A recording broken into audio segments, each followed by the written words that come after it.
Yeah, and we really connect to stories. So I know when you talk about your story, and I want to hear about it, but that when you got dropped there the first time on Antarctica, that first hour was like a shock to you. Yeah. And when you tell that story to people, they get drawn in, right? Because if you just said, "Yeah, I did it. It was awesome. I'm great. It was easy," Right. then honestly, it's less interesting to another human being. But if we can actually go through the whole process of what it was like in your mind and what the struggle was like and what we can take from it, then it becomes something useful, right? 100%, yeah. And I think, probably goes back, I don't know the full psychology, but, thousands of years, not tens of thousands of years, and the caveman and the way that we interacted, I think probably is deep in our DNA through storytelling and oral history and things like that.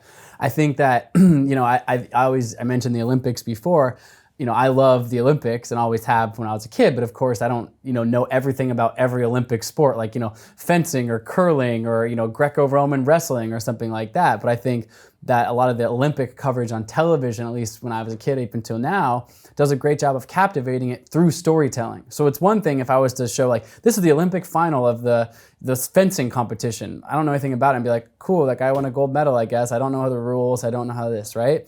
But if, NBC puts up right before that comes on, this 5-minute story, this backstory of like, here's this guy from this rural village in Romania, and this is what he did, the struggle to go through of getting there, and here's his family, and these things he overcame, and all this sort of stuff. As a human, now I'm engaged in the human elements of this. And so when he's out there with his sword, I'm like, I don't know what he's doing, but like I'm on the edge of my seat cheering for this guy because I'm connected through the story of the personal struggle or the personal sort of journey to get to that moment of glory on the Olympic stage. And so to me, that's just one tiny example. There's a million examples like that, but the power of storytelling to engage the heart and souls of the audience Yeah, it's so powerful. I'm thinking of a mutual friend of ours, Rich Roll, and people ask Rich, and he did the Ultraman in Hawaii, and then did the 5 Ironman and 5 islands. But you ask him, and he's like, I came in 5th. He's like, I'm not this great athlete, but people love him because he's got the story. He was an alcoholic, and he came back, and then he changed his diet, and then in his 40s he became this guy, and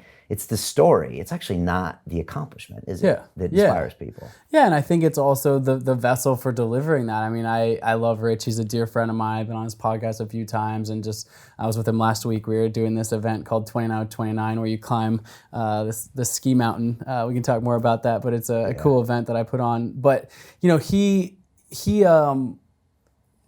is such an extraordinary human being. His story is amazing, and his way of actually sharing that story in such a humble and positive way with the world is amazing, and that's why you're drawn to him. And the guy that came in maybe 4th place ahead of him or 3rd place ahead of him, might not have that sort of same sort of captivating resonance or energy. And I think it's Rich is honest as well as also very humble in the way that he shares that. His accomplishments are extraordinary, and what he's done as an athlete are amazing.